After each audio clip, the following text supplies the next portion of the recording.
Welcome to our channel, ladies and gentlemen, and as always, thanks for your continued support. Is Kenya suffering from selective amnesia?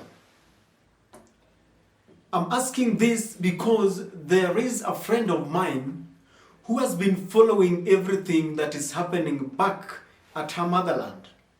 She's one person I usually follow on Twitter because she's very much concerned about the political developments in Kenya. Roseline Akombe is watching from the United States of America, and she's concerned that very soon, if Kenyans are not careful, we are going to be in dire need of a political savior. This is what she had to say on Twitter, ladies and gentlemen. She said that when people show you who they are, believe them the first time. She was actually quoting from a writer called Maya Angelou. And she goes on to say that, and certainly ignore their denials and explanations.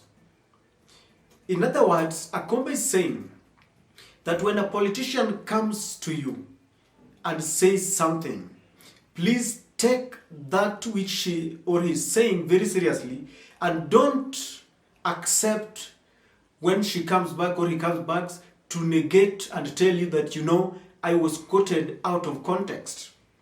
Ladies and gentlemen, please subscribe to our channel and like our videos. Now, Akombe Roseline is referring to a statement that was made earlier by one of the member of parliament who was suggesting that perhaps we should change the constitution to remove the term limit and then replace it with the age term limit. I know this is a conversation that is dying out, but that is where Madam Akombe has very many concerns. And that is why she's saying that we have got selective political amnesia. Let me explain what I mean. Selective amnesia is a situation where you forget some part of your life or part of your stories. You remember them selectively. And I was discussing this with one of the political experts who's also a friend, and he was telling me that maybe there are several things that have happened in Akombe's life, and she's really much concerned. And one of them is, because you all know that Akombe was working, she's a former IEBC commissioner. And we remember, and vividly saw, the death of Musando. Someone was saying that it was very wrong after the death of a very important person in the life of IEBC, barely some few weeks before election, then life continues as usual. And some experts were saying, and this is where Akombe is coming from, that immediately we had the demise of Musando, Kenyans would have protested so that we do not go for an election. But people mourned, people talked, political analysts talked about it, and then we forgot everything and life continued. And you know what happened? Because that election was very much controversial, and many believe that there were massive irregularities about that election. And ladies and gentlemen, I want to bring you closer if you think that is a bit far. Just in the just concluded general election, the hotly contested presidential election, we had some shadows of people who are coming from Venezuela. The very synonymous name of Camagos. When this thing came into the limelight, and the former DCI George Kinoti explained very well that these were people who were intercepted at the airport, and they had gadgets that were highly suspected that were meant to interfere with the elections. In fact, a forensic audit was performed. But you know what happened? Later, we simply talked about it, And very many people were asking that, do you think IEBC, as was currently constituted, was going to give us a free, fair and verifiable elections? Barely after a few days, we forgot about that story and the elections were controversial. In fact, when the petition ended up in the Kenyan Apex Court, there were evidences or rather one of the claims that were made by the Azimio One Kenya Alliance was that we still had traces of Jose Camargo. And this is where someone was saying that it could have informed the tweets by Akombe. Because many times when something happens, Kenyans have this idea or the habit of talking very sensationally about it. And then after a few days or weeks, we just let it go. And so, Madam Akombe is saying that when a politician tells you something for the first time, believe them and ignore their explanation that come later. Fafi MP came up with some wild suggestions that we need to change the constitution to remove the term limit. You know that we talked about it. Politicians, political analysts and pundits analyze it. But that conversation has already died. In fact, it is no longer trending. Why? Because some of the MPs who are allied to Kenya Kwanza just came up and said that we do not support Fafi's idea, the Fafi MP idea. Those are his own thoughts. Let me ask you, do you believe, because I saw people like Dennis Itumbi condemning this MP, and those who are closer to the president, William Samoei Ruto, also condemned and said that those are personal opinions and they do not carry a collective responsibility of the Kenya Kwanza.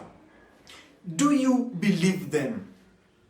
According to Dr. and I forgot to say Dr. Roseline Akombe, according to her, she's saying that you don't believe their explanations. Believe what they have said. In fact, I have seen people like Bobby Wine also warning Kenyans to be very wary of such statements that can really change the lives of millions of Kenyans.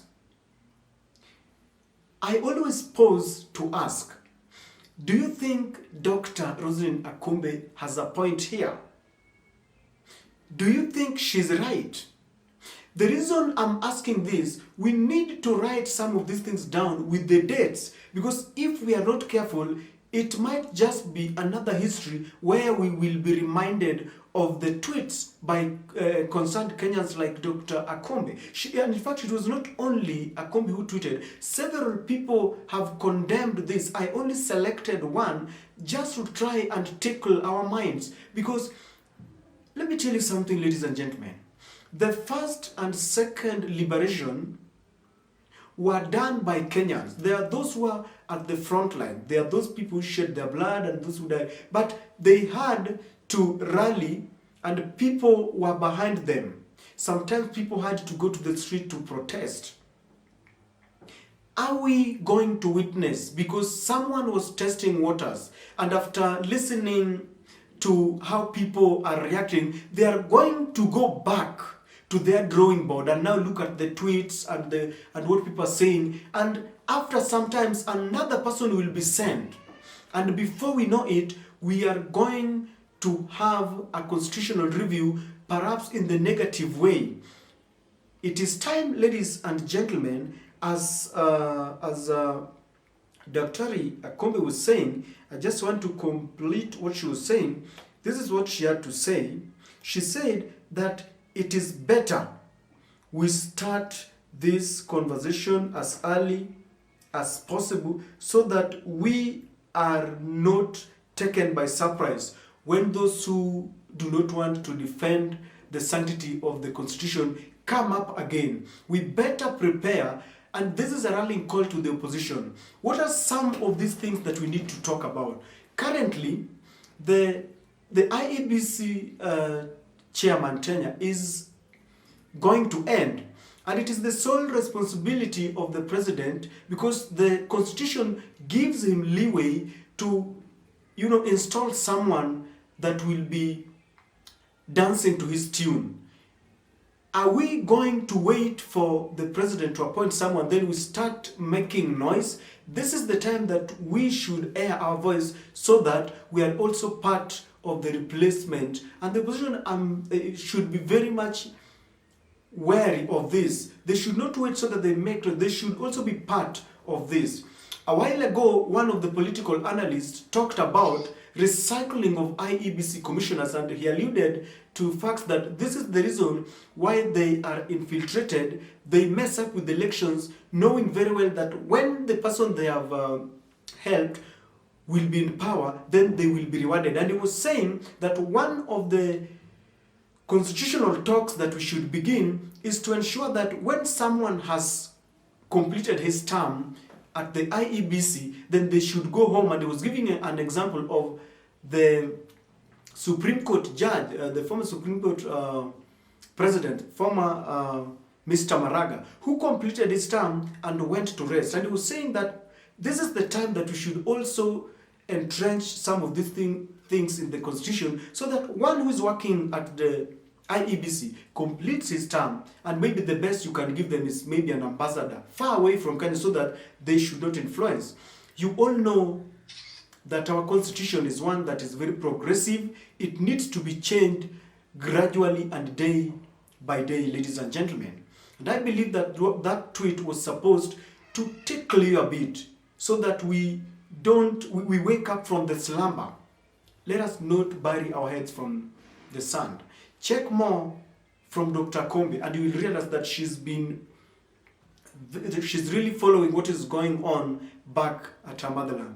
Do you think she's right? Your guess is as good as mine, ladies and gentlemen. Thanks for watching.